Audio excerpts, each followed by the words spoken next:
Thank you for joining us today for the Meritorious Military Series, Veterans in Tech. It is my pleasure to welcome Ryan Fugit, Director, Detection and Response at Netflix. Ryan is a former Army Apache attack helicopter pilot and former CIA officer in the Directorate of Operations. Since leaving the service, he managed a global team at Google focused on detecting threats to users in the misinformation, terrorism, child safety, and cybersecurity domains. He now leads Netflix's detection and response team, where he helps protect Netflix. He has a graduate degree in security studies, an MBA, and a graduate certificate in ethical hacking and pen testing. Ryan is also the host of the Combat Story podcast, a top 0.1% of all global podcasts, where he has interviewed over 100 veterans about their combat experiences in an effort to share their stories of sacrifice, service, and leadership. Please join me in welcoming Ryan Fugit. Thank you for joining us, sir. I'm going to try to put him on the stage here. So, hello, everyone. I can't see y'all, but thank you for having me. And I appreciate people dropping their info into the chat. I've been trying to keep up with it, and I'm always so impressed with the backgrounds that we get to see.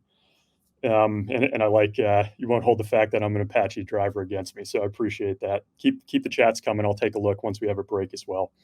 So just as you heard Catherine say, my background, I did almost 8 years in the Army just after 9/11. Did a year in Afghanistan as a company commander, got out and did my first transition out of the military.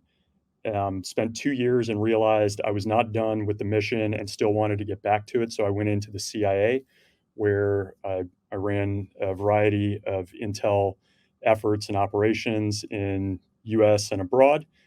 And that was also a very good fit for me. I did 8 years there. But midway through that, like many of you, we had wife and 3 kids. So we wanted to find something a little more stable. So we decided, my wife and I, to find something else that we could do where we could both find meaning in the work. And I really wanted to double down on cyber in this case. So my last assignment at CIA was at our Center for Cyber Intelligence, where I spent a lot of time focused on the nation state threat actors, the big 5 that you can all that you've all tracked, I'm sure, as well, in these different roles that I've seen pop up here.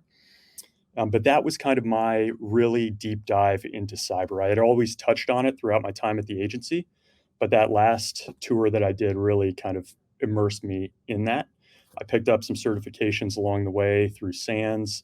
For those who haven't seen that, it's a great resource. And I used that to then transition out into the private sector.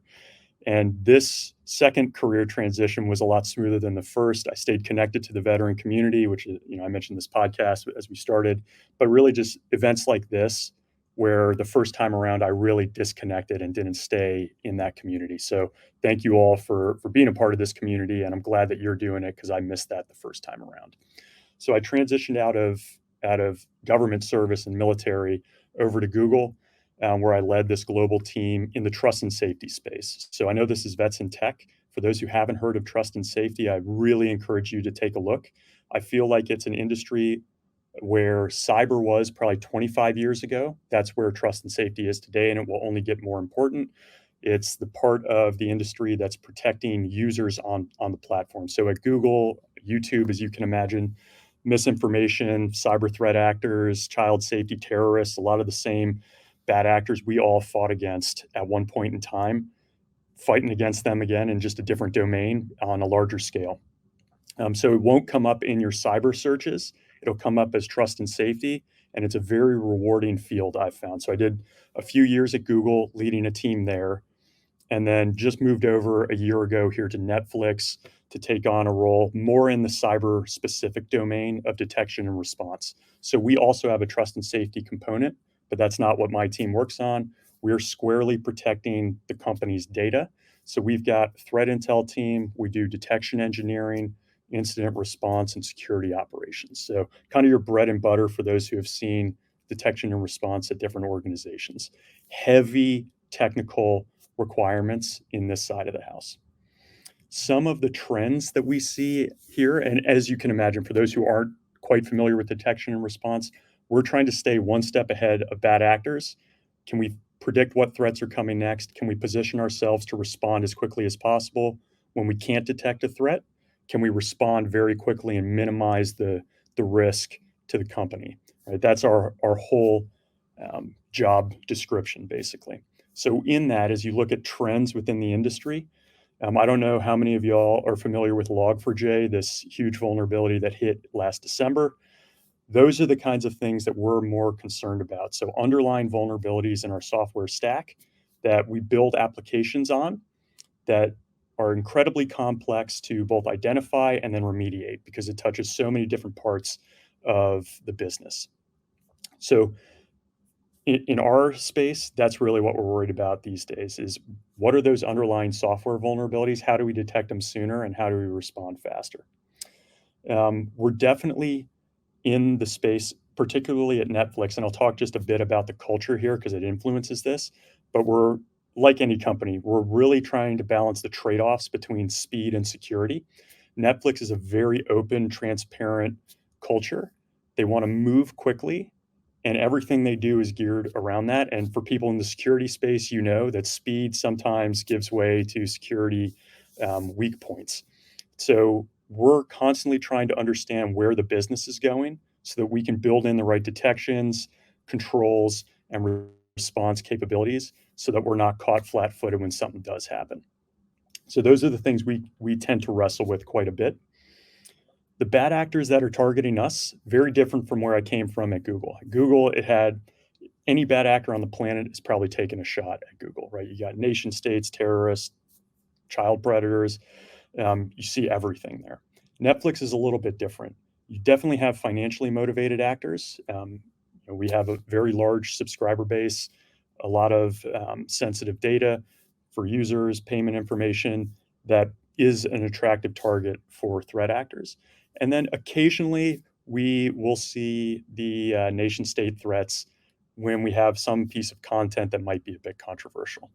But it's nothing like what I had seen at Google from a threat actor perspective or landscape. And I'm sure some of the companies I've seen here in the chat, you see a whole range of threat actors. For us, we're really looking at those financially motivated ones. And we're often trying to close gaps quickly. We have maybe a little bit more luxury of time than some other companies who are more attractive targets. So when we do see something, we try to move and close it. But like some of your companies out there that I've seen, you may get hit a little sooner than a Netflix. The culture at Netflix is very, very interesting. I've never seen anything like it. I was not in the special ops side of the house so if there's anybody here who is in one of those tier 1 or 2 communities, it might be a little more aligned with that actually. So Netflix has this culture memo that they've cultivated over time and they change it annually. But some of the foundational elements, they talk about freedom and responsibility and transparency. So the freedom and responsibility is unlike anything I've ever seen before. It's truly like you do what you need to do to make the business successful. In many other companies, they say that, but there are tremendous guardrails that keep you aligned or moving in a certain direction. Here, it is really a ton of autonomy to make decisions. So for those of us in the security sphere, that can be pretty difficult to manage because somebody's decision to use a particular device, software, tool, then has knock-on effects for us on the security side. So trying to get the visibility into the business is really important for us from a security perspective because we lean so heavily on freedom for our employee base. The other thing is transparency. Sure, for those who are in the Intel community, there isn't a ton of transparency in that part of the world just because of how siloed things have to be, compartmentation. But here, it's very open. So we can see all the strategic bets for the company. They're updated. They solicit feedback from the teams. For those who aren't familiar, Netflix is rolling out advertising for the first time. They did that in a very short time frame, huge undertaking. But early on in the process, they were asking everybody's input at the company, like, what do you think? How can we do this? Give us your insights. It's something that I've never seen elsewhere. And as you all know, the military is massive. The government's huge. Google's 150,000 people. Netflix is relatively smaller, so it still has that feel. And Netflix also has a very flat hierarchy, which is pretty interesting. So people come here, you've got people leaders and then individual contributors, and there historically have been no levels within that, which is odd within the tech community. We just moved to that this year because the org is getting large enough where we're trying to put some of that structure in place. So we now have levels, but that is a very new thing. We have evaluations for the first time. So some new structure coming in because the company continues to grow. And then just lastly, because I know we've got table time set up here where we can get into more details, but just some advice in getting into cyber. I had a pretty specific road that I took to get in where I said, I'm exiting the government in a couple years. I want to take just 2 years to really get deep into this cyber field. So I kind of found my way within where I could in the government to go work on cyber. And then I picked up some cyber certifications from SANS. So if you're not familiar, SANS .edu, I think, or .org. They have two great classes. You can use your GI Bill. I did. I did a graduate certificate there, and that is what flagged my resume to a whole bunch of recruiters. And I will say, within this industry, those certifications, when you get into a place, people will say, that's not a big deal. You don't need those.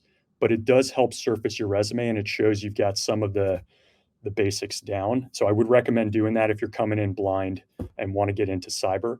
And I would also say take those courses and then look at a place like Trust and Safety at any company that does user generated content. So YouTube's, TikTok, Snap, all of those have trust and safety teams that do something very similar to the cyber domain, just on the user side. So yeah, I'll pause there. I know we have time set aside for tables. So